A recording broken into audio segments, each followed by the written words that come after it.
अस्सलामुअलैकुम and a very good morning. जाहू लाहौर में आप सबको खुश आमदीद कहते हैं जनाब। उम्मीद है कि आप लोग जहाँ कहीं भी होंगे आपका दिन खुशगवार गुजर रहा होगा, बल्कि बहुत ही अच्छा गुजर रहा होगा। आज सुबह सवेरे ही जनाब खूबसूरत से बादल थे और बड़ा ही खूबसूरत सा आसमान नज़र आ रहा था और बड़ी अच्छी फीलिंग आ रही थी जब मैं घर से बाहर निकली। तो मौसम काफ़ी हद तक जो है ना कह ले कि अच्छा हो गया है, खुशगवार हो चुका है, लेकिन फिर भी हमने अपने मौसम के हवाले से भी एहतियात बरतनी है। लेकिन अभी अपने प्रोग्राम का आगाज़ करते हैं। आज हमने कुछ समाजी दबाव के मुतालिक बात करनी है जो हम सबकी ज़िंदगियों में कहीं ना कहीं ज़रूर पाया जाता है। कोई ज़िंदगी में कुछ करना चाहता है ना तो उसे लोगों की तरफ से अजीब व गरीब किस्म की बातें, ताने या फिर तनकीद का सामना करना पड़ता है। कभी कभी तो ऐसी स्टेज आ जाती है कि बिल्कुल समझ नहीं आती कि क्या करें या कैसे इसको मैनेज करें, कैसे इसका सामना करें। इसमें जो पहला सबक है ना वो ये है कि आप अपने उसूल बनाएं। जो आपको अच्छा लगता है उसे अपनी ज़िंदगी में करते चले जाएं, जो नहीं लगता उसे किसी भी तरह मत करें। यानी क़तई नज़र इससे कि लोग क्या समझेंगे, क्या कहेंगे, आप ज़िंदगी को अपनी शराइत पर ही जिएं, क्योंकि आखिरकार कहने वालों ने ना फिर भी कुछ ना कुछ कहना ही है। तो फिर इसमें किसी की हक तलफी भी नहीं होगी, सबको अपनी राय देने का एक हक भी है, मगर साथ ही साथ आपको ये भी हक है कि आप अपनी राय और अपनी एक बाउंड्रीज़ को अहमियत भी दे सकें। इसमें से भी एक बहुत बड़ा सबक ये है कि जब हम लोगों में शुमार हों और कोई और इसी तरह निशाना बना रहा हो किसी और को, तो कम अज़ कम हमें वहाँ एक मुस्बत किरदार अदा करना चाहिए और किसी की बेजा तनकीद में मज़ीद इजाफ़ा नहीं करना चाहिए। तो जहाँ तक सवाल ये है कि ऐसी सूरत में लोगों को क्या जवाब दें, तो इसका एक ही जवाब है कि उन्हें कोई जवाब ना दे। मुझे ये लगता है कि खामोशी ना एक बेहतरीन जवाब होती है। उन्हें बस अपनी कामयाबी से जवाब दें। असल जवाब आपके एक्शंस ही होते हैं जो आप किसी को दे सकते हैं। तो याद रखें कि जो खामोशी है ना उसमें बहुत ज़्यादा ताकत होती है। तो आप अपने एक्शन से बता सकते हैं कि जनाब आपने क्या करना है, क्या नहीं करना है। और ये आपकी ज़िंदगी का एक बड़ा अहम राज भी है कि आपने अपनी चीज़ों को बहुत अच्छे तरीके से लेकर चलना है। और कोई भी ऐसी चीज़ हो जहाँ पे आपको समझ आ जाती है कि जनाब ये ऐसी चीज़ है जिसके ऊपर अगर मैं बहुत ज़्यादा फोकस करूँगी या इसका जवाब दूँगा या इसके बारे में सोचूंगा तो मेरा टाइम वेस्ट होगा, मेरे कीमती लम्हात, कीमती वक्त जो है मेरा वेस्ट होगा, और इसका जो कह ले कि नतीजा है वो भी अखज़ अगर होगा तो उसका कोई फ़ायदा नहीं है मेरी ज़िंदगी में, उससे कोई मुझे सबक नहीं मिलेगा, लेसन नहीं मिलेगा। तो इसलिए ऐसी चीज़ों को जो है ना इग्नोर करके ज़िंदगी में आगे बढ़ने की कोशिश करें और उन चीज़ों के ऊपर फोकस करें जो प्रोडक्टिव हों, जो आपको अच्छा इंसान बनाए, आपकी शख्सियत को निखारने के कह लें के ज़ुमरे में आए। तो इसलिए ऐसी चीज़ों से थोड़ा सा इज्तनाब किया करें जो आपकी ज़िंदगी के काबिल नहीं होती हैं, आपको किसी भी कह लें कि राह पर गामज़न करने के हवाले से फ़ायदेमंद नहीं है। तो ये आज का हमारा पैगाम था। अभी हमने प्रोग्राम में आगे बढ़ना है क्योंकि आज दुनिया भर में वर्ल्ड फूड सेफ्टी डे मनाया जा रहा है। अब जिसका मकसद है महफूज खुराक के तसव्वुर को उजागर करने के साथ साथ खुराक के ज़िया को भी रोकना। हम जब भी किसी रेस्टोरेंट, होटल या फिर शादी की तकरीब में जाते हैं ना तो हम लोग क्या करते हैं, हम अपनी प्लेट को ऊपर तक भर लेते हैं और नतीजा ये निकलता है कि हमसे खाया भी नहीं जाता और वो खुराक वेस्ट के डब्बों में पैक कर दी जाती है और उसको फेंक दिया जाता है। और अगर हमने कोई क़वानीन साज़ी की हो, लोगों को आगाही दी हो, तभी लोग ऐसा अमल करेंगे कि हम दूसरों के लिए मिसाल बन सकें। महफूज खुराक की फराहमी के साथ साथ खुराक को ज़ाया होने से बचाने के लिए भी ना फूड डिपार्टमेंट क्या काम करता है, क्या कर रहा है, इस हवाले से आज हमने बात करनी है कि आज का दिन आपका डिपार्टमेंट क्या करने जा रहा है और खुराक को ज़ाया करने के अमल पर क्या वो एड्रेस कर रहे हैं या आगाही पहुंचा रहे हैं लोगों तक, क्या कैंपेन्स चल रही हैं, इस हवाले से हमने बात करनी है। तो इस पर बात करने के लिए आसिम जावेद साहब हमारे साथ स्टूडियोज़ में मौजूद है, डीजी फूड अथॉरिटी लाहौर हैं। आसिम साहब आपको वेलकम कहते हैं जागो लाहौर में। कैसे हैं आप? ठीक है जी, अस्सलाम वालेकुम, मैं खैरियत से हूँ। वालेकुम अस्सलाम। सर, आज वर्ल्ड फूड सेफ्टी डे मनाया जा रहा है कि हमने खुराक की उसको किस तरह महफूज बनाना है और ज़िया होने से भी उसका बचाना है हमने। तो आज का जो कह ले कि मकसद है आज के दिन का वो क्या है, स्लोगन क्या है आज के डे का? जी, दुनिया भर में 16 अक्टूबर जो है वो खुराक के आलमी दिन के तौर पर मनाया जाता है। इसको वर्ल्ड फूड डे भी कहते हैं जी। और इस दफ़ा इसका जो थीम है, ग्लोबल थीम जो है वो ये है कि right to food for a better life and better future. Okay. तो पंजाब फूड अथॉरिटी ने भी इस थीम को दो स्मॉलर पोर्शन के अंदर जो है वो डिवाइड किया है। अच्छा। पहला है reduction of food wastage okay. और दूसरा इसका थीम है nutritional well being of kids and adolescent girls. Okay. तो हमने उसी थीम से दो सब थीम्स जो हैं वो ड्राइव कर लिए। ठीक है। तो बेसिकली आपको बताइए कि खुराक की हमारी ज़िंदगी में इतनी ही अहमियत है जितनी सांस की अहमियत है। बिल्कुल ऐसे ही है कि खुराक के बगैर हम जिंदा नहीं रह सकते, और जब हम खुराक के बगैर ज़िंदा नहीं रह सकते तो हमारे लोगों में बहुत से ऐसे भी लोग हैं जिनकी शायद खुराक तक एक्सेस नहीं है। उसकी क्या वजूहात हैं? Then what are the factors जो आपने देखी हो या विटनेस किया हो, नोटिस किया हो कि हम खुराक के बगैर तो नहीं रह सकते लेकिन हम खुराक को उतना ही ज़ाया भी करते हैं, उन तक हम नहीं पहुंच जाते हैं जो डिज़र्विंग होते हैं। शायद मुझे लगता है बहुत से ऐसे लोग हैं, 60% ऐसे लोग हैं जिनको खुराक मिलती भी नहीं है, जिन तक पहुंचती भी नहीं है, और हम जैसे लोग जो हम लोग ज़या भी ज़्यादा करते हैं। देखिए, अल्लाह ताला का पैगाम बहुत ही खूबसूरत अल्फाज में कुरान पाक में अल्लाह ताला ने बयान किया है, कुलू वशरबू वला तुसरिफू, कि आप खाएं और पिएं लेकिन इसराफ नहीं करें, ज़ाया नहीं करें, ज़ाया ना करें। और इसका मकसद क्या है? इसी तरह से कुरान पाक में एक और जगह पे इरशाद होता है कि आप दूसरों को खाना खिलाने की तरगीब जो है वो दिलाई गई है, और ऐसे शख्स के जो दूसरों को खाना खिलाने की तरगीब नहीं देते या खाना नहीं खिलाते, उनके लिए जो है वो कोई मुनासिब अल्फाज का इस्तेमाल नहीं किया गया। तो इसका मकसद ये है कि इस्लाम ने खाना खिलाने को या उन लोगों को खाना खिलाने को जिनके पास खाना नहीं है बड़ी अहमियत दी है। अब देखिए, रमज़ान के महीने में अफ्तार की इतनी सवाब क्यों है कि आप लोगों को उसमें खाना खिला रहे होते हैं। तो इशू क्या है कि जो फूड वेस्टेज है वो अल्लाह ताला की नाराज़गी का बायस है कि खुराक जो है या खाना जो है वो अल्लाह ताला की नेमत है। अगर आप उस नेमत को ज़ाया करेंगे तो उसके दो नुकसान हैं। एक तो आपने नेमत को ज़ाया कर दिया, और दूसरा ये है कि जिन लोगों तक उसको पहुंचना चाहिए था उनको नहीं पहुंच सके। तो इस वजह से जो हमारा पहला कॉन्सेप्ट है रिडक्शन ऑफ फूड वेस्टेज, हम इसको इस तरीके से भी कहते हैं कि channelising food wastage into food security. अच्छा, फूड सिक्योरिटी भी आपको पता है कि दुनिया का बहुत बड़ा इशू है। आपको पता है कि ग्लोबल चैलेंजेस जो क्लाइमेट चैलेंजेस जो इस वक्त दरपेश हैं, कि मौसम जो है मौसमियाती तब्दीलियों की हम बात करते हैं, रैपिडली चेंज हो रहा है, रैपिडली चेंज हो रहा है, जिसकी वजह से आप देख रहे हैं कि आपके बहुत से एरियाज जो कि मैदान थे, जो जरखेज़ मैदान थे, वो वीरान हो रहे हैं, वो सहरा बन रहे हैं। इसी तरीके से आपकी जो कोस्टल बेल्ट थी वो मुतासिर हो रही हैं। इसी तरीके से जो बारिशों के सीज़न हैं वो डिस्टर्ब हो चुके हैं। ठीक है, सर्दी भी इंटेंस होती है, गर्मी भी इंटेंस होती है। तो ये तमाम मौसमियाती तब्दीलियाँ जो फूड सिक्योरिटी है उसको कहीं ना कहीं पे चैलेंज कर रही हैं। तो इस वक्त की ज़रूरत ये है, पाकिस्तान आपको पता है कि 250 मिलियन लोगों का एक मुल्क है, तो यहाँ पे हमें फूड सिक्योरिटी को हर तरीके से इंश्योर करना है। तो फिर मुझे आसिफ से ये बताएं, फिर आपका डिपार्टमेंट ख़ास तौर पर फूड अथॉरिटी क्या कर रही है? एक तो चले हम देखते हैं कि छापे मारे जा रहे होते हैं, लोगों को जुर्माने किए जा रहे होते हैं इस हवाले से, बट ख़ास तौर पर कि ज़िया ना हो, फूड का, खाने का ज़िया ना हो। ख़ास तौर पर हम जो ये पार्टीज़ हो रही होती हैं, शादी ब्याह हो रहा होता है, वहाँ पर लोग बहुत ज़्यादा फूड वेस्टेज करते हैं, तो उस हवाले से कोई कवानीन मौजूद है, उस हवाले से कोई अवेयरनेस या कुछ किया जा रहा है ख़ास तौर पर आप लोगों के डिपार्टमेंट की तरफ से? इसमें दो आस्पेक्ट्स हैं। एक आस्पेक्ट तो अवेयरनेस का है, उसके ऊपर हम काम कर रहे होते हैं। हम अपने आज भी जो हम कॉन्फ्रेंस कर रहे हैं वर्ल्ड फूड डे के हवाले से, उसमें एक टॉपिक है जिसके अंदर 7-8 पैनलिस्ट होंगे, और यही इस टॉपिक को हम डिस्कस कर रहे होंगे कि हमने रिडक्शन ऑफ फूड वेस्टेज को किस तरीके से इंश्योर करना है, या फूड की वेस्टेज को कम कैसे करना है या ख़त्म कैसे करना है। दूसरा, इसकी जो एनफोर्समेंट साइड है या लीगल साइड है, उसमें भी पंजाब फूड अथॉरिटी के कवानीन मौजूद हैं। उस कानून का नाम है disposal of excess food regulations. 2019 में ये कानून बना था, और ये दुनिया का वाहिद कानून है।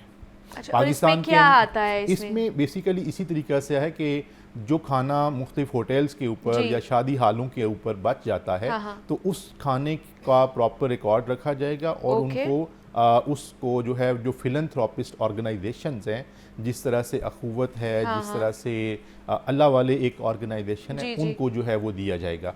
और दूसरी इसमें पंजाब फूड अथॉरिटी ने एक और इसमें लीड ली, वो ये है कि हम एनकरेज करते हैं कि डिस्काउंट उन लोगों को दिया जाए कि जो खाना ज़ाया नहीं कर रहे। होता That's ये है good. कि आपको पता है खाना शादियों के ऊपर बहुत ज़ाया होता है, जी।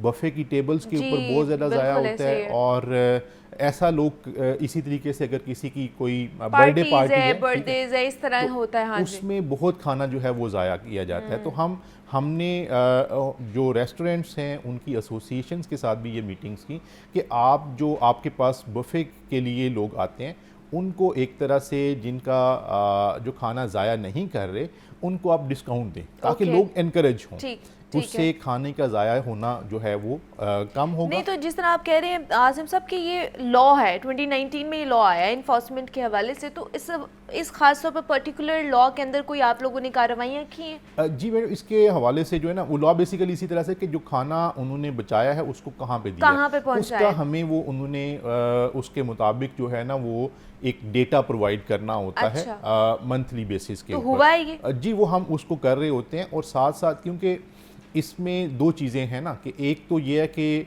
जो एनफोर्समेंट पंजाब फूड अथॉरिटी कर रही है वीज़ा वीज़ उस खाने के ज़ाया से होने से बचाने के लिए, दूसरी वो एक अवेयरनेस है कि लोगों को खुद ही ये खुद भी इस ये बात का होना एहसास चाहिए, होना हाँ। चाहिए कि हमने इस खाने को जो है ना वो बचाना है और बचा के उन लोगों को देना है। मैं बहुत से ऐसे लोगों को, ऐसे दोस्तों को जानता हूँ कि जब वो खाना खा के निकलते हैं या बचा हुआ खाना वो पैक करवा लेते हाँ हैं। जी, बिल्कुल ऐसे ही है। पैक करवा के रास्ते में जाते हुए किसी किसी को भी सिग्नल दे के देते हैं। ऊपर हाँ जी, किसी बिल्कुल, डिजर्विंग जो आपको शख्स को दे डिजर्विंग देते लगता है, बिल्कुल हैं, ट्रू। या किसी मुलाजम अपने हाँ को जी, जी। किसी गरीब या डिजर्विंग शख्स को दे देते हैं। तो ये इस तरह से बहुत से लोग करते हैं। और ये अमल मेरे ख्याल से बुरा अमल नहीं है। आप किसी डिजर्विंग को वो खाना दे रहे हैं, वो बेहतर है, या वो खाना जो आप वहाँ पर बचा के आए हैं और उसको डस्टबिन में फेंका जा रहा है उस रेस्टोरेंट की तरफ से या किसी भी तरफ से, तो वो ज़्यादा बेहतर है। तो ये अच्छा एक अमल होता है कि आपने जितना खाया है उसके अलावा जितना बचा, जो आपको लग रहा है कि इनफ है और अच्छी हालत में है, आप उसको पैक कराएं। और रास्ते में आपको बहुत से लोग मिल जाते हैं जो डिजर्विंग होते हैं। जी बिल्कुल ऐसा ही है। और इसके अलावा हमने मुख्तलिफ जो रेस्टोरेंट्स हैं उनके बाहर हमने फ्रीज़र्स या फ्रिज जो है वो रखवाई हैं। अच्छा। कि वो खुद ही उसके ऊपर उन्होंने लिखा हुआ है कि जो मुस्तहिक लोग हैं वो यहाँ से खाना हासिल कर सकते हैं। अच्छा। वो खुद ही उस खाने को पैक करके उसमें रख देते हैं। ओके। और जैसे वो एक दीवार मेहरबानी हाँ का जी, कॉन्सेप्ट आपने हाँ सुना जी, होगा जी, जी। कि जो है ना लोग अपने जो वहाँ पे कपड़े जो हैं वहाँ पे कपड़े वहाँ पे कपड़े हैंग लटका कर जाते देते हैं, हाँ हैं जी। और उसके बाद जिसको ज़रूरत होती है वो रात में आके ले जाते हैं। ठीक है। तो ये इस तरह की जो क्या कह सकते हैं कि वेलफेयर का कॉन्सेप्ट है, ये इस्लाम ने हमें दिया है। और सोशली भी हमें उन लोगों का ख्याल रखना चाहिए।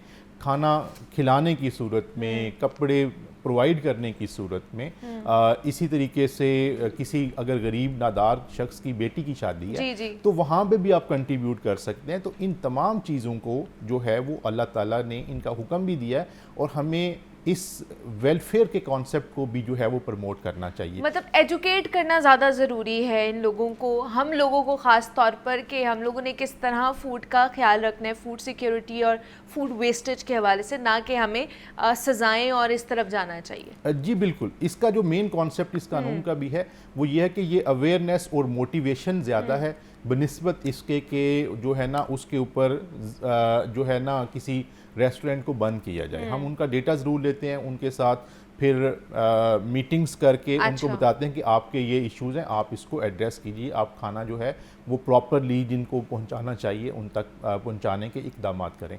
दूसरा इसका जो और ये फूड सिक्योरिटी ही है बेसिकली, कि आपने फूड सिक्योरिटी, बाकी तो उसके एस्पेक्ट्स अपनी जी, जगह जी। के ऊपर मौजूद हैं, लेकिन ये एक कॉन्सेप्ट भी हमने ही इंट्रोड्यूस पंजाब फूड अथॉरिटी ने करवाया कि channelising food wastage into food security. Okay. This is that कि हमने वो जो फूड वेस्ट हो सकता था उसको हमने secure कर चैनलाइज लिया। करके उसको हमने चैनलाइज कर दिया, उसको सिक्योर कर दिया ठीक है। For the people who need that food. ठीक और है। फूड के वेस्टेज में मैं सबसे गुजारिश करूंगा आपके प्रोग्राम के हवाले से कि बच्चों को भी एजुकेट करें, पहले दिन से उनको एजुकेट करें कि वो खाने को ज़ाया नहीं करें। कोई चीज़ खाने वाली अगर ज़मीन पे पड़ी हुई है उसको उठा के खा लेना भी उससे अल्लाह ताला नेकियां देता है। तो इस तरह से खाने को ज़ाया करना आपको बहुत ही एक ख़राब अमल बच्चों है। से एग्जैक्टली ये चीज़ें हमें स्कूल से स्टार्ट करनी चाहिए, बच्चों को वहाँ पर पढ़ाना चाहिए, वहाँ पर कैंपेन्स या फिर जिस तरह आज का दिन है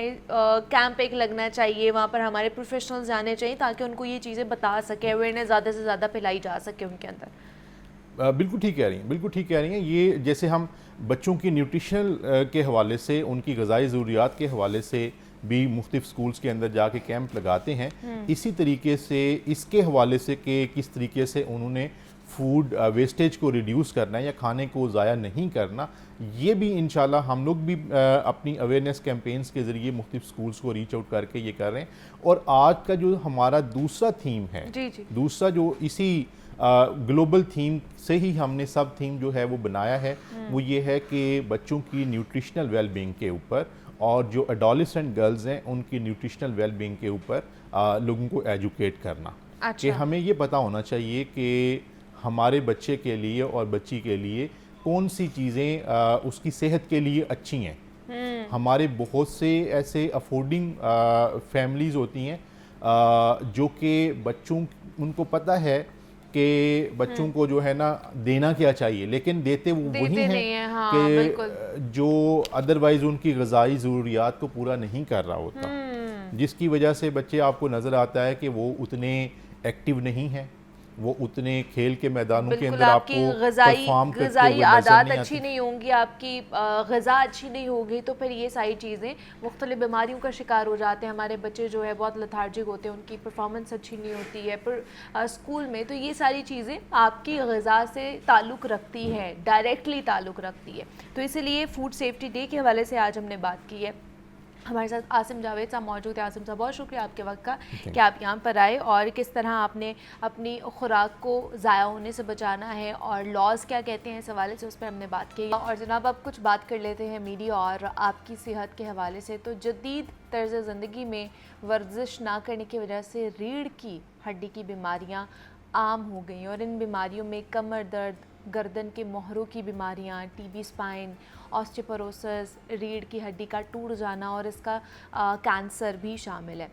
दफातर जाने वाले 70% अफराद कमर दर्द का शिकार होते हैं और कमर दर्द की अहम वजह है डेस्क जॉब भी है। दूसरा ये है कि आपकी जो डिस्क का स्लिप हो जाना, आपकी नसों का दब जाना, ये बहुत ज़्यादा एक तकलीफ दह अमल होता है। अब 5% लोगों को इस मर्ज से छुटकारे के लिए ऑपरेशन की ज़रूरत पड़ती है।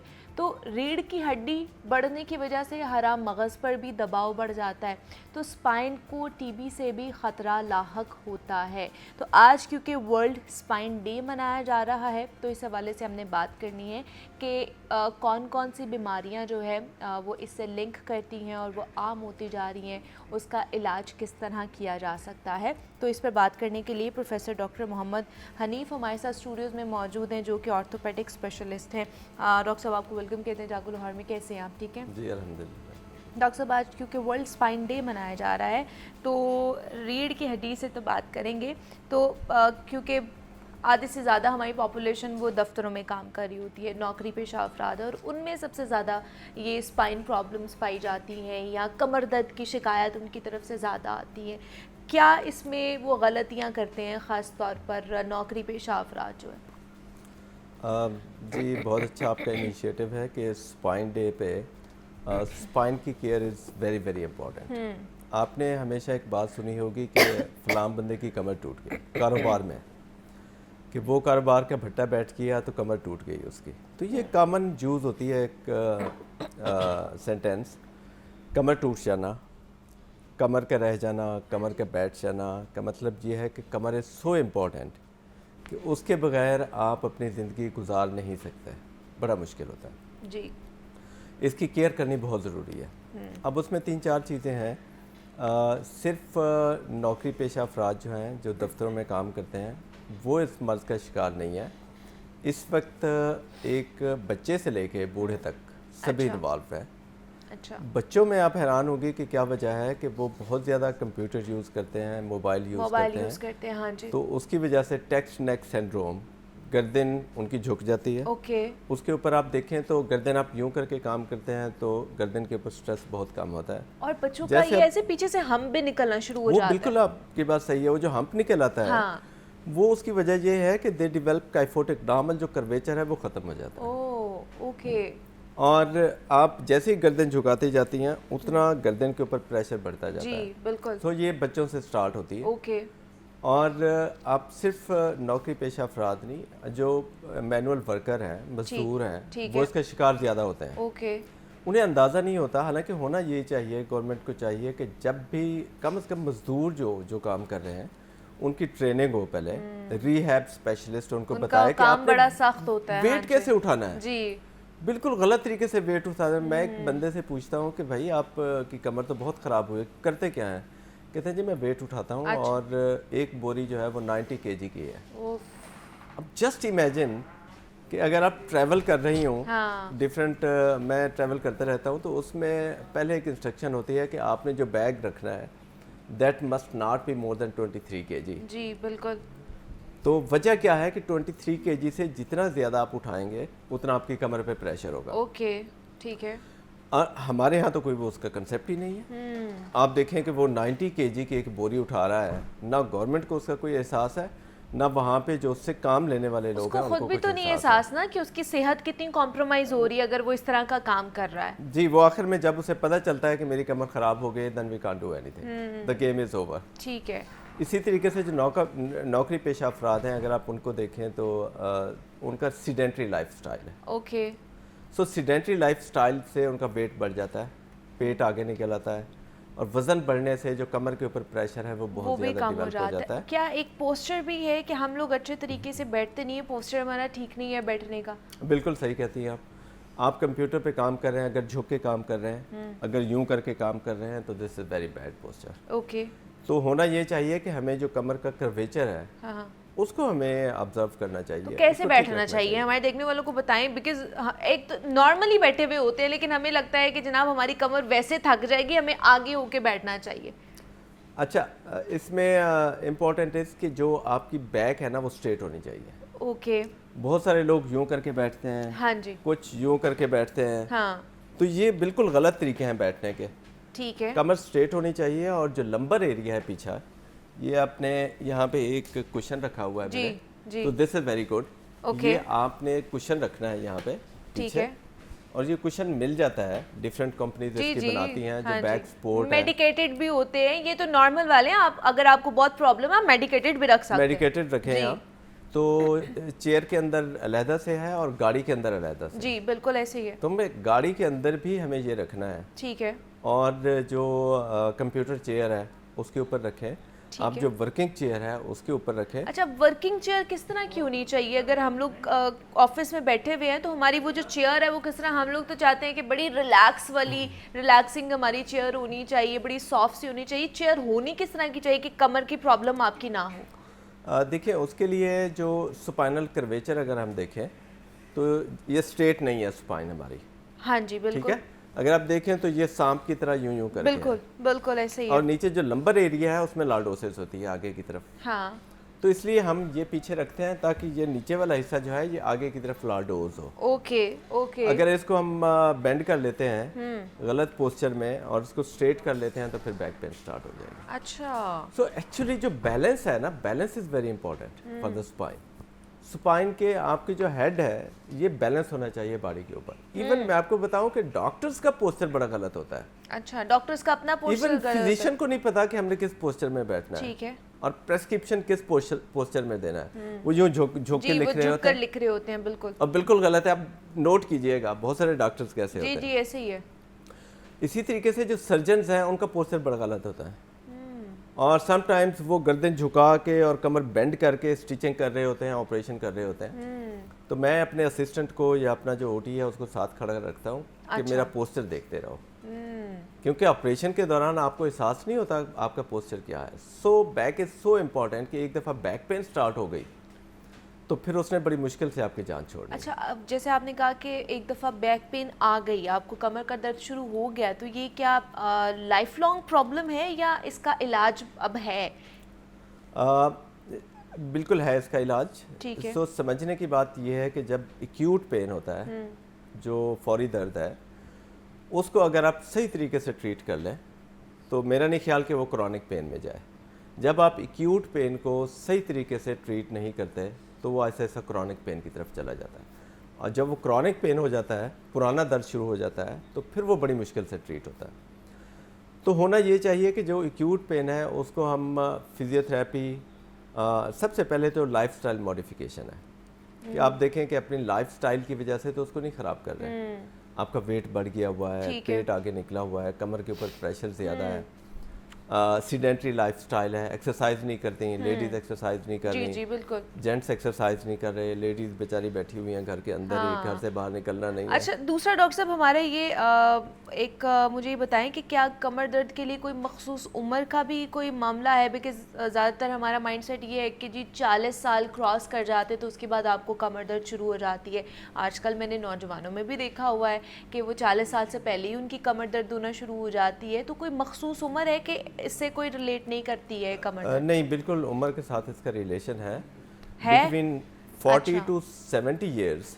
अच्छा, ये वो एज है जिसमें ज़्यादा बैक पेन होती है, उससे पहले और उसके बाद फिर थोड़ी कम हो जाती है। लेकिन तो ये पीक अंडर 20s भी, टीन में भी बच्चों में हो रही है, 20s में भी हो रही है, बहुत कम होती है।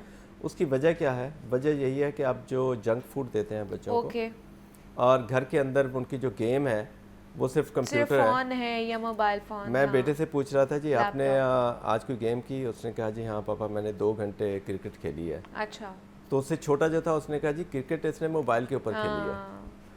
तो ये चीज़ हमें इसको डिस्करेज करना चाहिए। बच्चों को हमें फिजिकल एक्टिविटी की तरफ लेके जाना चाहिए। उन्हें छोटे मोबाइल दें कभी कभार देखने के लिए, घर के अंदर भी छोटे मोबाइल ही रखें ताकि बच्चों को वो आदत ना पड़े कि वो मोबाइल यूज़ करें और घर के अंदर बैठे रहें। बाहर आउटडोर एक्टिविटीज़ थोड़ी सी उनकी स्टार्ट करें, धूप में जाएं, खेलें, दूध लें, जंक फूड से अवॉइड करें, विटामिन डी और कैल्शियम उनको दें। कैल्शियम जो है वो दूध के अंदर है, और बादाम और इस तरीके से जो चीज़ वो उसमें आपको कैल्शियम मिल जाती है। और विटामिन डी जो है वो धूप में, ठीक है, आप बच्चे धूप में खेलें, ठीक है, तो विटामिन डी बनेगा मुफ्त में। और अगर धूप में नहीं खेलें, जैसे आगे तो चले सर्दी आ रही तो हम धूप में बैठ जाते हैं, गर्मी में हम धूप में नहीं बैठते हैं, तो इसका कोई और अल्टरनेट है? जो बहुत से लोग मेडिसिन का भी यूज़ करते हैं, क्या उसके थ्रू भी हम विटामिन डी ले सकते हैं? डिफरेंट इंजेक्शंस और टैबलेट्स और कैप्सूल्स मिलते हैं। हाँ जी, तो वो अपने जो फिजिशियन है करीबी, उनसे मिलके तो आप 1 इन अ मंथ एक टैबलेट ले लें,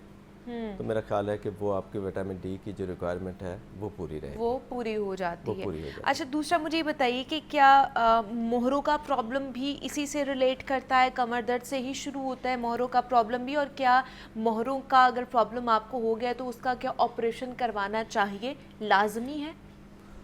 देखिए, इसमें 2-3 चीज़ें हैं। जो बैक पेन होती है उसकी जो न्यूरल एलिमेंट्स हैं कमर के अंदर, जो डिफरेंट स्ट्रक्चर्स हैं, लाइक उसमें डिस्क है, मोहरे हैं, जो वर्टिब्रल बॉडी अलहदा है, डिस्क अलहदा है, पीछे फिसेट जॉइंट अलहदा है, पीछे नर्व रूट्स अलहदा हैं।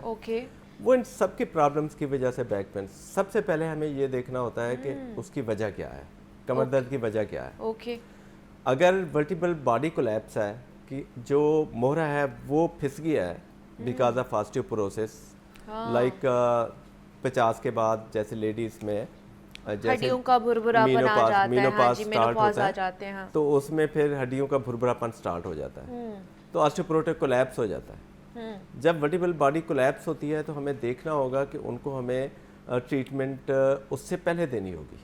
अच्छा, उससे पहले उन्हें ट्रीटमेंट देनी अगर हम ट्रीटमेंट जो पोस्ट मेनोपॉजल ऑस्टियोपोरोसिस स्टार्ट होने से पहले ट्रीटमेंट स्टार्ट कर दें उसकी, तो हड्डियां इस हद तक नहीं जाती कि वो भुरभुरा होकर टूट जाए। तो ये नॉलेज हमने एक स्टडी की थी हम अपने 4 टीचिंग हॉस्पिटल्स में कि डॉक्टर्स, पैरामेडिक्स और नर्सिंग में ऑस्टियोपोरोसिस की अवेयरनेस कितनी है।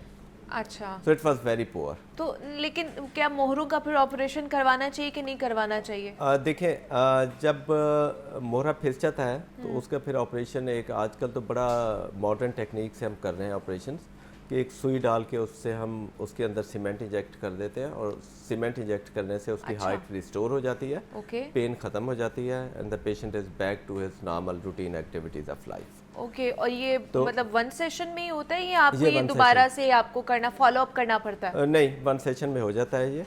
और कितनी देर लास्ट करता है ये जो इलाज है या ये through out life, through out your life life। ये चलता है आपके हाँ, साथ? लेकिन उसके Okay। साथ हमें हड्डियों की ठीक। जो वो कमज़ोरी है उसको एड्रेस करना ज़रूरी होता है। हाँ ठीक है। उसके लिए हमें टैबलेट्स, इंजेक्शन जो उसको प्रिवेंट करते हैं ठीक ऑस्टियोपोरोसिस है। को, वो देने ज़रूरी फिर होता है। प्रॉपर जो उसके साथ जो है बाकी चीज़ों को भी डायग्नोज करके उसका भी ट्रीटमेंट लेना है। और ख़ास करके डाइट का बहुत ज़्यादा इसके अंदर इम्पॉर्टेंट रोल है कि आप डाइट किस तरह की ले रहे हैं। तो क्योंकि आज वर्ल्ड स्पाइन डे मनाया जा रहा है, रीढ़ की हड्डी की अहमियत क्या है और उसको किस तरह आपने बेहतर करना है और एफिशिएंसी उसकी किस तरह बेहतर करनी है, उस पर हमने बात की है। यहाँ पे एक ब्रेक लेते हैं, मिलते हैं इस ब्रेक के बाद।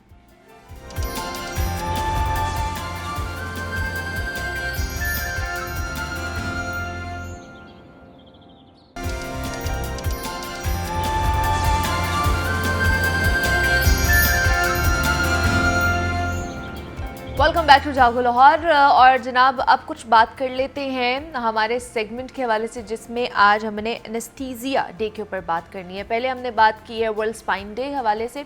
एनेस्थीसिया डॉक्टर यानी कि बेहोश करने वाले डॉक्टर्स सर्जरी के मरीज़ों के लिए किस कदर अहमियत के हामिल होते हैं, ये शायद ही कम लोग जानते हैं। क्योंकि लोग इस मामले में तो हसास हमें दिखाई देते हैं कि उनकी सर्जरी कोई माहिर सर्जन ही करे, मगर कभी किसी मरीज़ या फिर उसके लवाहिकीन को ये तहकीक करते हुए नहीं देखा मैंने कि जनाब जो मरीज़ को एनेस्थीसिया देने वाला जो डॉक्टर है वो तजुर्बाकार आला क्वालिफाइड है भी कि नहीं है। अगर बैरून मुमालिक देखा जाए तो वहाँ पर प्री ऑपरेटिव क्लिनिक यानी कि एनेस्थीसिया स्पेशलिस्ट क्लिनिक्स मौजूद हैं, जहाँ पर लोग सर्जरी करवाने से पहले अपने डॉक्टर्स जो एनेस्थीसिया के डॉक्टर होते हैं उनसे क्लिनिक पर जाकर मिलते हैं। जबकि पाकिस्तान में मैंने ऐसा कोई कल्चर नहीं देखा है। तो ये बात गौर तलब है कि गैर महफूज एनेस्थीसिया मरीज़ को मौत के मुंह में भी लेकर जा सकता है या फिर उसको ज़िंदगी भर के लिए अपाहिज भी बना सकता है। इसलिए सर्जरी में सर्जन से पहले एनेस्थीसिया के डॉक्टर्स की महारत के बारे में इल्म होना चाहिए, क्योंकि बहुत से लोग जो हैं गलत एनेस्थीसिया देने की वजह से मौत का शिकार हो जाते हैं। दूसरा ये कि बहुत से लोगों को इसकी लत भी पड़ जाती है कि कोई भी ऑपरेशन कराना है या कुछ भी ऐसा कराना है तो हमें एनेस्थीसिया दे दे, कोई प्रॉब्लम नहीं है हमें। तो ये कितना गलत कॉन्सेप्ट है और एनेस्थीसिया डॉक्टर का पता होना कि वो महारत है उसके पास, आला क्वालिफाइड है कि नहीं है, और पाकिस्तान में इसकी क्या अहमियत है, इसके ऊपर हमने आज बात करनी है। क्योंकि वर्ल्ड एनेस्थीसिया डे मनाया जा रहा है, तो इस पर बात करने के लिए हमारे साथ प्रोफेसर डॉक्टर जौदत सलीम मौजूद है स्टूडियोज़ में, जो कि एनेस्थीसिया स्पेशलिस्ट हैं। डॉक्टर साहब आपको वेलकम कहते हैं जागो लाहौर में। कैसे हैं आप? अल्हम्दुलिल्लाह। डॉक्टर साहब एनेस्थीसिया बहुत इम्पॉर्टेंट टॉपिक है ये, और बहुत से लोगों को नहीं भी मालूम। जिस तरह मैंने बात की है कि हमें ये तो पता होता है कि जी जनाब हमने अगर कोई सर्जरी करानी, कोई ऑपरेशन कराना है, कोई ट्रीटमेंट कराना है तो अच्छा डॉक्टर होना चाहिए, लेकिन उस अच्छे डॉक्टर से पहले एक एनेस्थीसिया डॉक्टर भी होना चाहिए जिसको पता होना चाहिए कि उसने एनेस्थीसिया किस तरह लगाना है। तो ये बताइए कि इसकी इम्पॉर्टेंस कितनी है हमारे पाकिस्तान में या ओवरऑल अगर देखा जाए तो? देखिए जी, इसके इम्पोर्टेंस जो है it is not just Pakistan, it is all over the world. ठीक है ना। सो मरीज़ की सेफ्टी चाहे वो पाकिस्तान में है या किसी और मुल्क में है, वो उतनी ही अहम है। एनेस्थेसिस्ट जो है इसका रोल जो है वो है एज पेरी ऑपरेटिव फिजिशियन। अच्छा। पेरी ऑपरेटिव फिजिशियन का मतलब है बेसिकली एनेस्थीसिया के 3 कंपोनेंट होते हैं, जैसे कि बात कर रही थी अभी कि प्री ऑपरेटिव क्लिनिक होते हाँ हैं। जी, जी, जी। So we start with pre operative clinic and pre operative assessment. Okay. उसके बाद एक इंट्रा ऑपरेटिव कोर्स यानी जो कि मरीज को सर्जरी के दौरान जो केयर दी जाती है, and then post operative course जो कि ऑपरेशन के बाद केयर दी जाती है। इन तीनों कंपोनेंट्स को जो टेक केयर कर रहे होते हैं उन लोगों को एनेस्थीसियोलॉजिस्ट कहा जाता है। ओके। अच्छा, अब ये जो आपने बात की कि जी ये क्लिनिक्स जो हैं ये पाकिस्तान में मौजूद नहीं है, तो ये सिर्फ 2 जगह हैं। एक आगा खान है जहाँ पे क्लिनिक मौजूद है, प्री ऑपरेटिव असेसमेंट क्लिनिक, और एक शिफा इंटरनेशनल में। अच्छा, बस ये 2 हॉस्पिटल। लेकिन इसका मतलब ये नहीं है कि प्री ऑपरेटिव असेसमेंट की नहीं जाती। अच्छा। जैसे कि मैं लाहौर जनरल अस्पताल में काम करता हूँ ठीक है। और ऑन एन एवरेज हम तकरीबन 32 से 35 हज़ार मरीज सालाना डील करते हैं जिनको एनेस्थीसिया दिया जाता ठीक है। उनमें से हर एक मरीज जिसका ऑपरेशन होता है उसकी असेसमेंट की जाती है हमारे पास क्योंकि ह्यूमन रिसोर्स का प्रॉब्लम कम है, है, हाँ जी। तो इसलिए हम ये करते हैं कि हमारे जो लोग डॉक्टर्स काम कर रहे होते हैं ऑपरेशन थिएटर में, तो वो पहले ही हमारे पास एक लिस्ट, जैसे कल आपकी सर्जरी की लिस्ट अच्छा। है, तो हमारे पास एक लिस्ट आ जाती है, तो हम उन तमाम मरीज़ों को जाके पहले विजिट करते हैं, हमारे डॉक्टर जाते हैं, वो जाके विजिट करते हैं, उनमें फिर ये होता है मरीज़ों की ऑप्टिमाइजेशन की जाती है।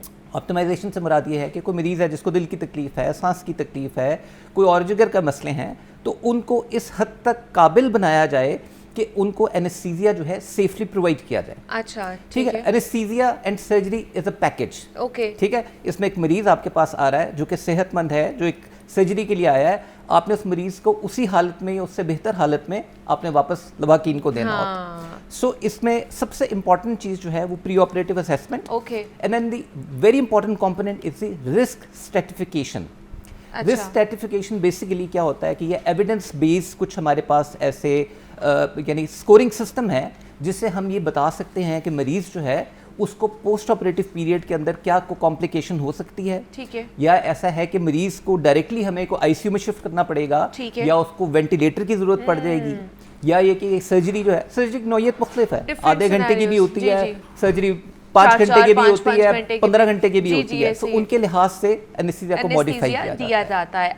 किस किस सिचुएशन में हमें एनेस्थीसिया देना चाहिए? जैसे आपने एक बात की कि सारे ऑपरेशंस में हमें ज़रूरत पड़ती है, लेकिन कुछ होते हैं कि जिनमें जनरल एनेस्थीसिया दिया जाता है, कुछ कह लें कि पर्टिकुलर भी चीज़ें देते हैं, तो वो कौन कौन सी चीज़ें, कौन कौन सी सिचुएशंस हैं?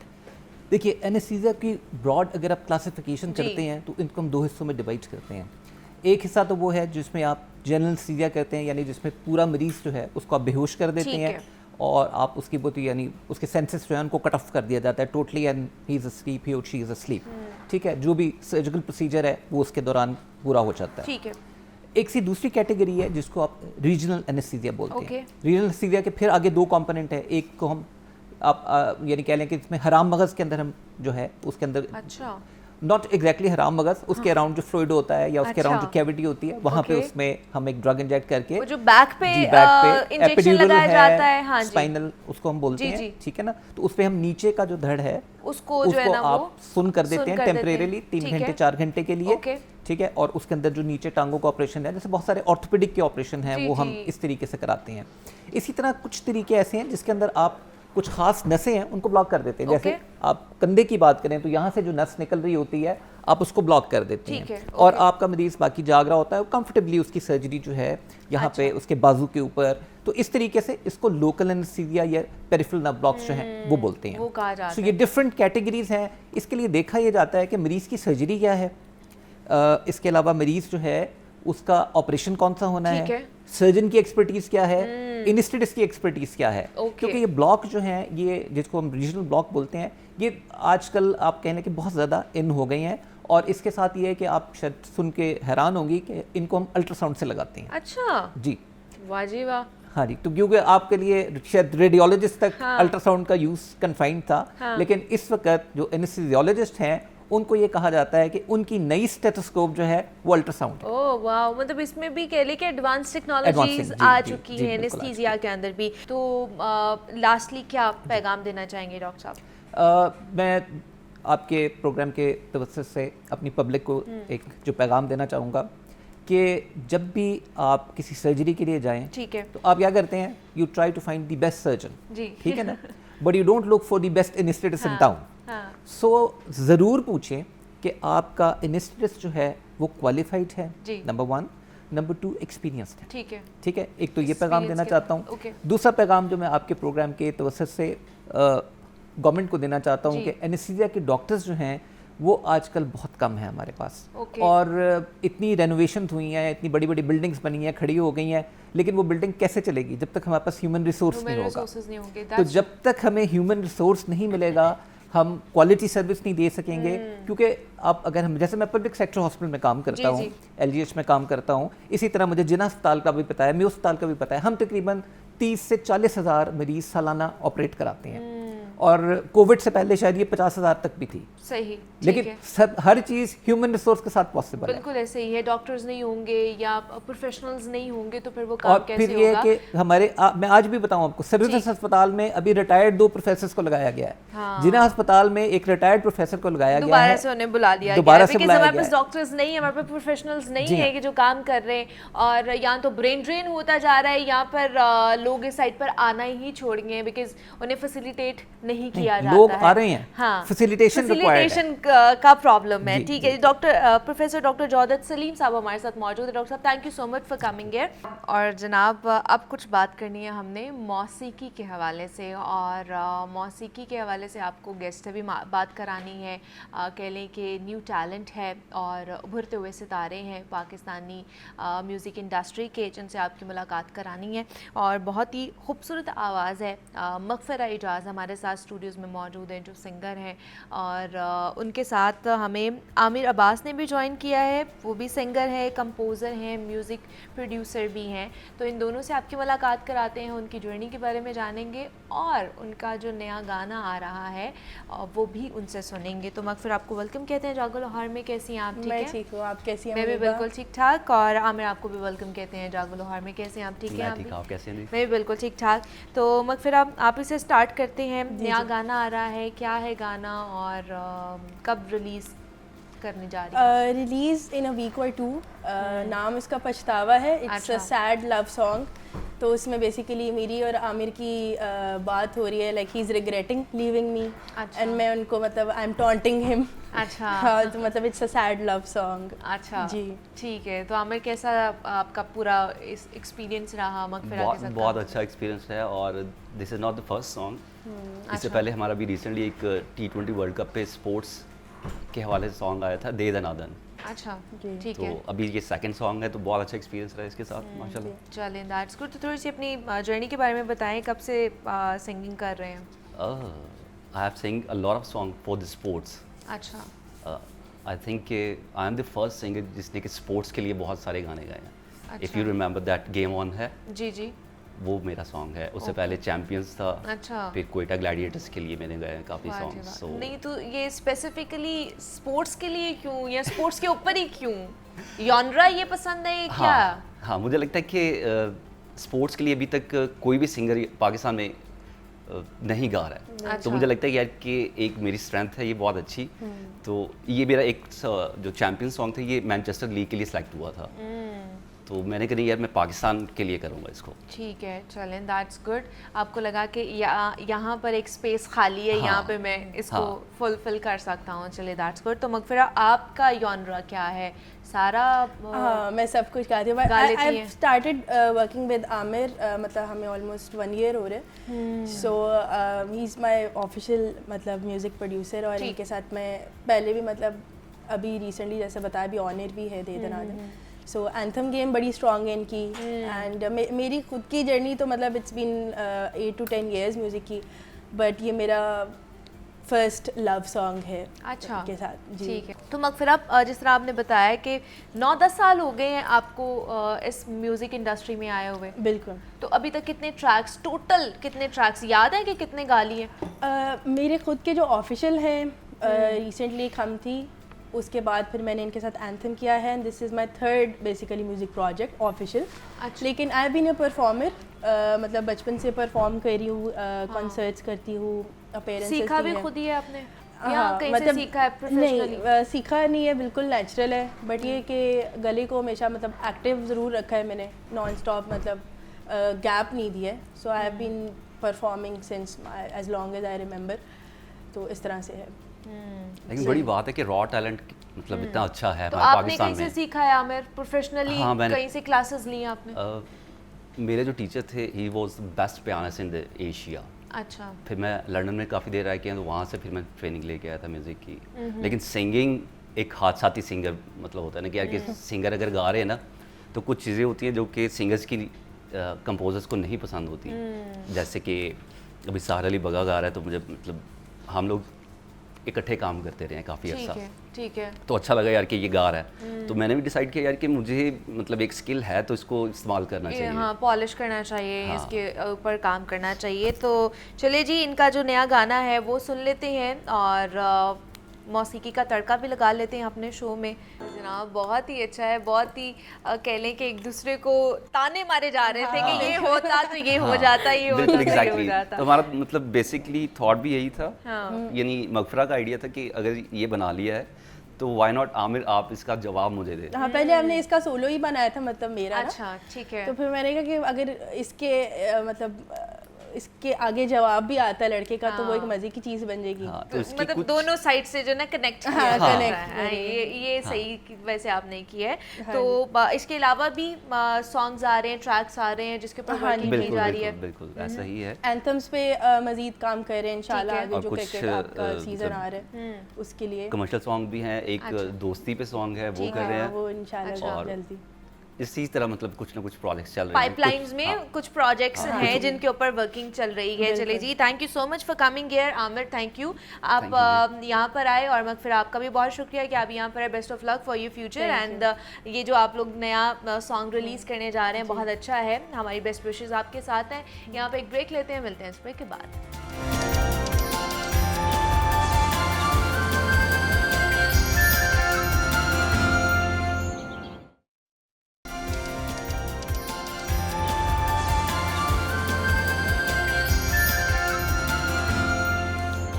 वेलकम बैक टू जागो लाहौर। और जनाब थोड़ी सी बात कर लेते हैं डेंगू के हवाले से। मुल्क में डेंगू के मरीज सामने आने का सिलसिला जारी है, तो दूसरी जानिब हम देख रहे हैं कि जनाब पंजाब हुकूमत भी हंगामी इक़दामात में कोई कसर नहीं छोड़ रही है।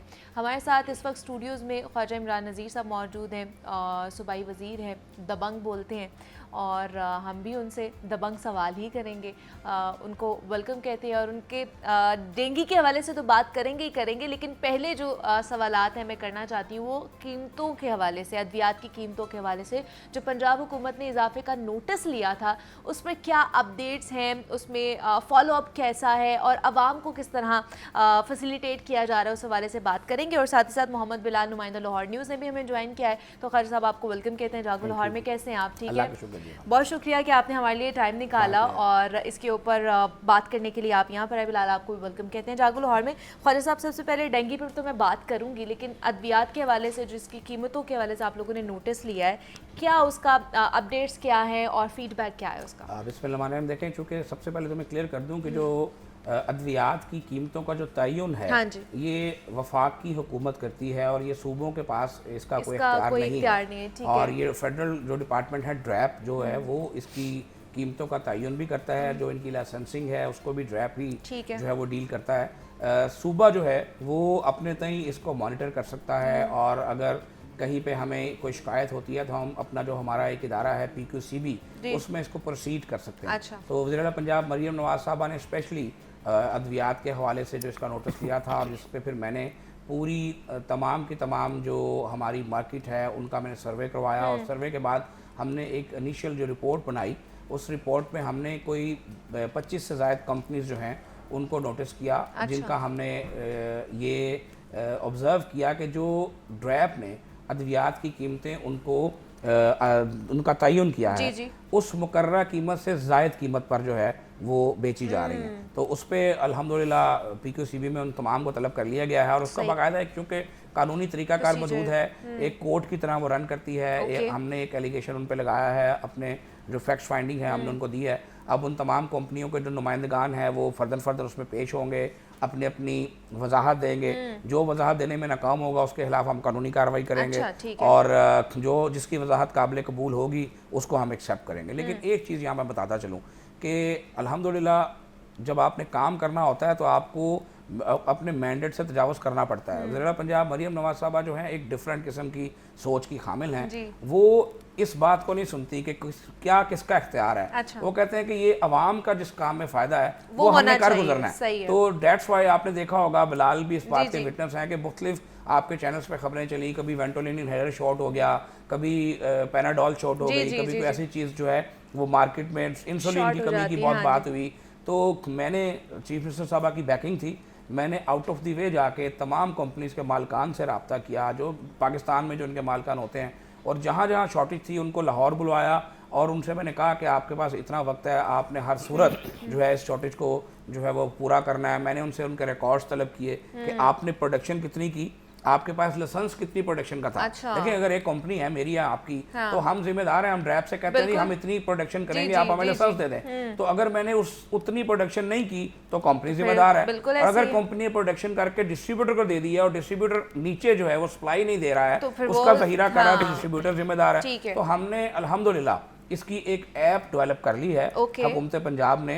अब उस ऐप में हमारे पास तमाम डिस्ट्रीब्यूटर्स का इंशाल्लाह रिकॉर्ड होगा, किसके पास कितनी मेडिसिन आई और किसने किसको डिस्पेंस मतलब की। एक पूरी चेन जो है ना वो चलाई जा अल्हम्दुलिल्लाह। रही है। और उस सही, ऐप का ठीक है। अनकरीब इंशाल्लाह हम ज़िला पंजाब से Inauguration भी कर इफ्तिताह देंगे, करवाएंगे। ठीक है। और उसके बाद आप 1 क्लिक पे पूरे सूबे में ये देख सकेंगे कहाँ पर कौन सी दवा जो है वो शॉर्ट वाह है जी और वाह, कहाँ क्या पर बात कौन सी है। दवा जो है वो जायदुल चलिए, कीमत पर बिक that's रही है, good, हाँ। ताकि आपको गली गली फिरने के बजाय एक जस्ट क्लिक के ऊपर आप इन तमाम चीज़ों को मॉनिटर हाँ, करें। कि आपके आसपास कौन सी फार्मेसी है या उसके ऊपर कौन सी दवाई मौजूद है कि नहीं है। अच्छा, दूसरा एक और सवाल मैं करना चाहती हूँ कि हम बहुत सी और भी अद्वियात देखते हैं ख्वाजा साहब के शॉर्ट हो जाती है, या फिर ऐसी अद्वियात जो कि सिर्फ सरकारी हॉस्पिटल्स में जो मुफ्त मिलती हैं, मरीज़ों को मिलनी चाहिए ख़ास तौर पर, वो हमें उसके इतराफ़ में जो फार्मेसीज़ होती है वहाँ से मिल रही होती हैं, जो कि गवर्नमेंट के उसके अंदर आती है ना, अथॉरिटी के अंदर, कि वो गवर्नमेंट हॉस्पिटल में मिलनी चाहिए, बाकी में नहीं मिलनी चाहिए। तो उसको किस तरह मेक श्योर करेंगे कि वहाँ की जो अद्वियात है वो दूसरी फार्मेसीज में बेची ना जा रही हो? बड़े अदब से अगर मैं अर्ज़ करूँ कि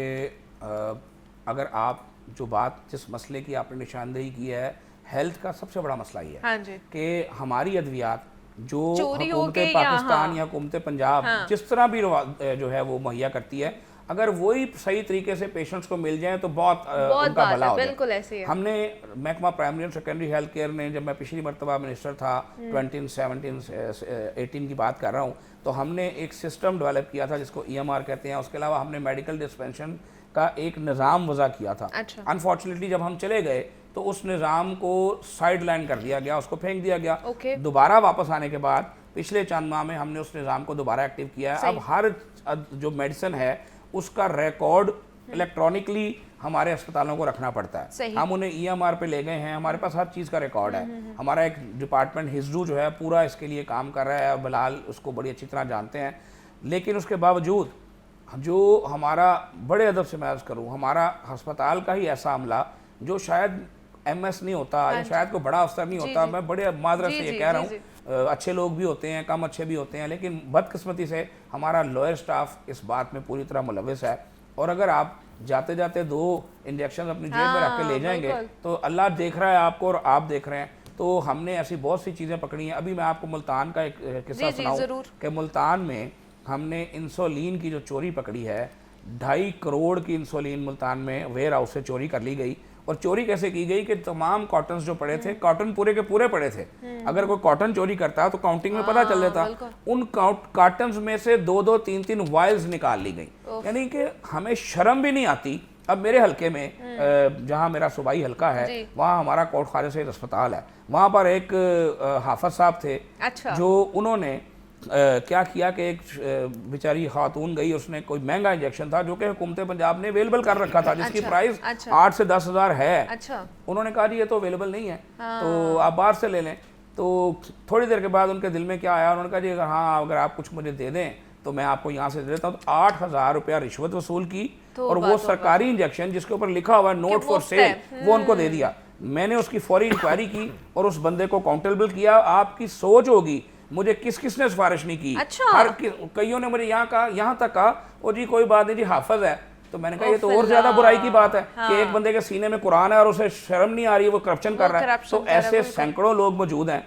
ये जो बहुत से मुलाजमीन जो हैं जिनको निकाला गया था उसमें से कुछ अच्छे लोग भी बेचारे निकल गए, उनकी वजह से बड़ा जो है प्रॉब्लम है। तो मैं आपको बताऊं कि जब तक हम हिम्मत नहीं करेंगे, जब तक हम हौसला नहीं करेंगे और जब तक हम ये नहीं सोचेंगे कि जो मर्जी है इसको अकाउंटेबल करना है, ये सरकार अद्वियात मुहैया करती है उन नीडी लोगों के लिए। कोई अमीर आदमी सरकारी अस्पतालों में नहीं आता, कोई शौक से नहीं आता, लाइनों में नहीं लगता। जो आता है उसके पास वसाइल नहीं होते। वज़ीर-ए-आला पंजाब मरियम नवाज साहबा इस बारे में बड़ी कीन है और वो कहती हैं कि do what ever you want, मुझे अपने अस्पताल में हर पेशेंट के लिए दवाई चाहिए।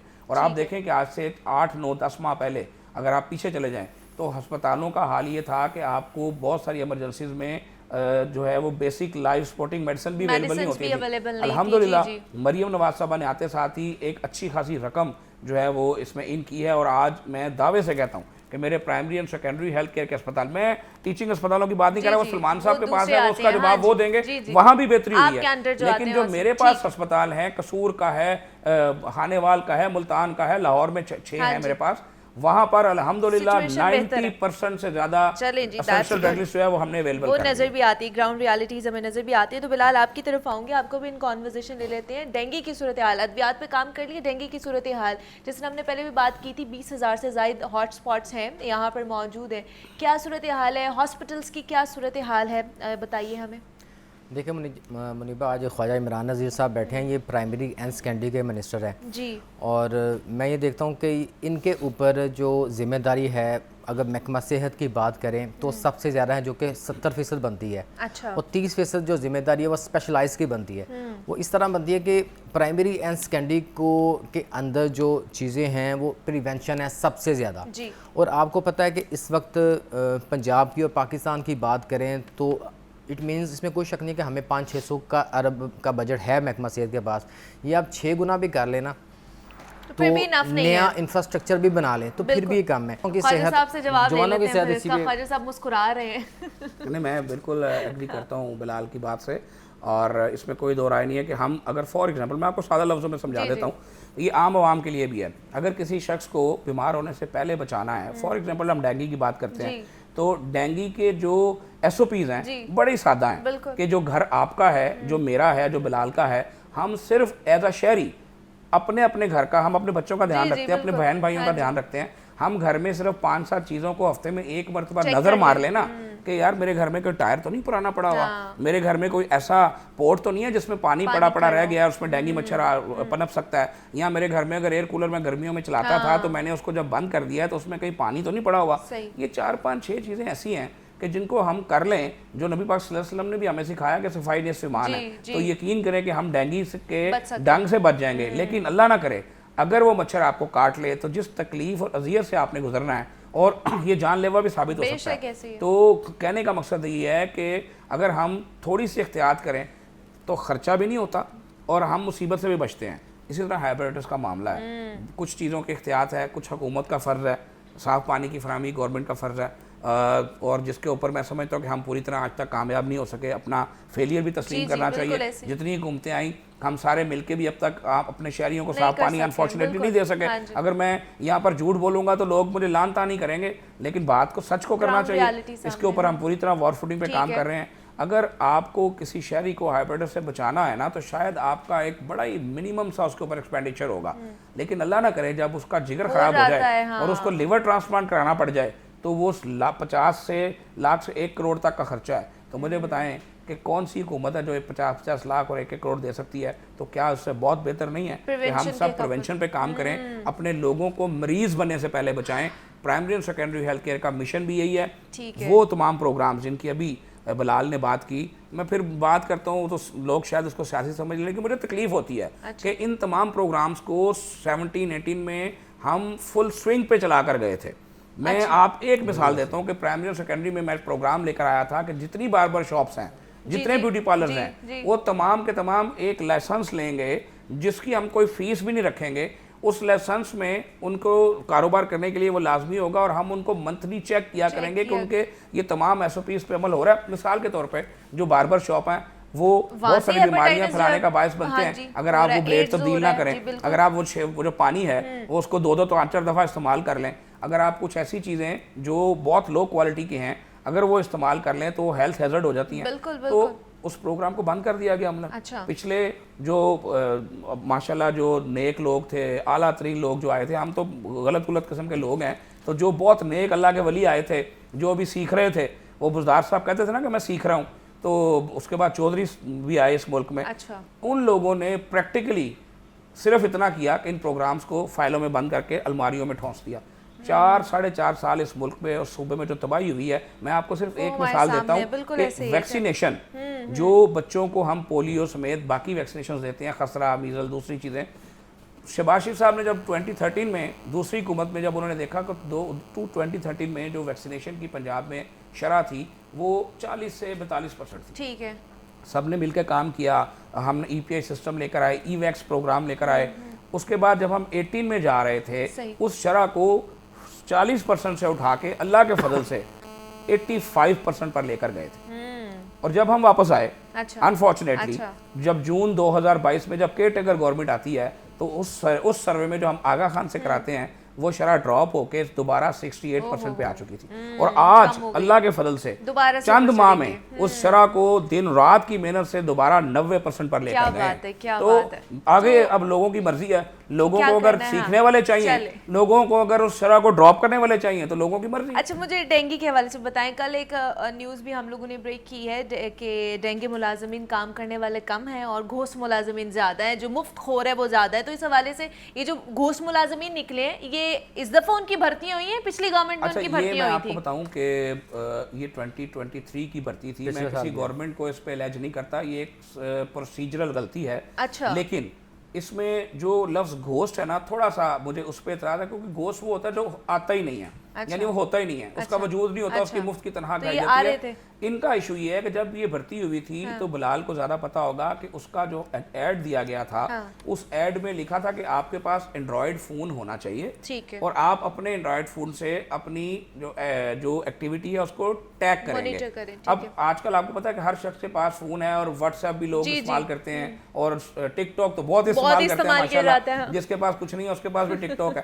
तो कहने का मकसद ये है कि इन लोगों को जिनको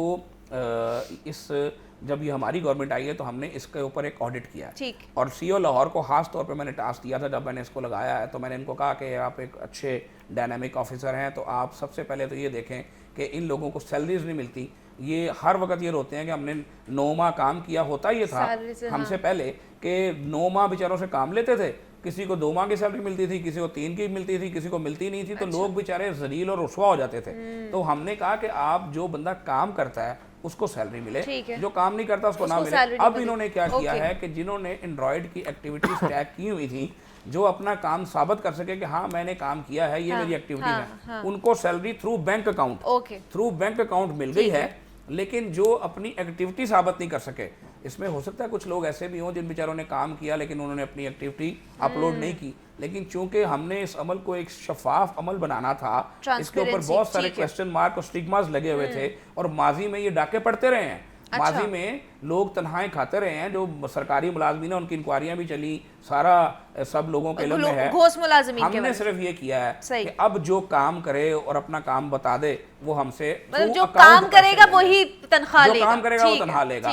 तो उसमें आटे के साथ गुन पिसता है, शायद कुछ 2-4% बेचारे ऐसे भी पिस गए हो, लेकिन गोश्त ये नहीं है, ऐसा नहीं है कि जिन्होंने अपनी मॉनिटरिंग नहीं की है या अपनी चीजों अपने काम के बारे में नहीं बताया उनको, या दफ्तर नहीं आए हैं उनके खिलाफ ये चीजें हुई है। तो आपके पास क्या इस हवाले से इन डिटेल्स हैं बिलाल? बिल्कुल ऐसे ही है, चूँकि इसमें जो कहा यह गया था फिनांस डिपार्टमेंट की जानिब से कि PITB से वेरिफिकेशन होगी, फिर उसके बाद जो उसमें वेंडर्स खोलेंगे जो उस पर पूरा उतरेगा तो फिर उसी को ही जो ये जो पैसे हैं ये मिल सकेंगे। हाँ तो लेकिन ओवरऑल जो बात ये है कि सिस्टम को, चीज़ों को इसी तरह ही जो है ये बेहतर किया जाता है। आज सख्ती की है, चेक एंड बैलेंस किया है, तो नेक्स्ट टाइम इसी तरह के जो केसेस हैं ये काम नहीं होंगे। जो भी डेंगू में आएगा, जो डेली वेजेस पे आएगा, जिस बुनियादों पर भी आएगा, तो फिर वो जो है ये ओवरऑल काम करेगा।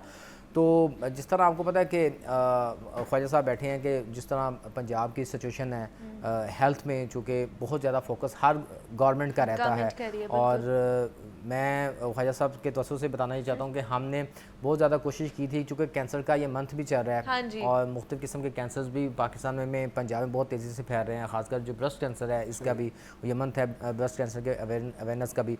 तो इस वक्त जो गवर्नमेंट बनाने जा रही है स्पेशलाइज्ड कैंसर हॉस्पिटल, तो उनकी क्या सिचुएशन है? क्योंकि मुझे याद है कि पिछली जो गवर्नमेंट थी वो उनका बहुत ज़्यादा एक फोकस था जो कि मदर एंड चाइल्ड पे ही हमेशा रहता था।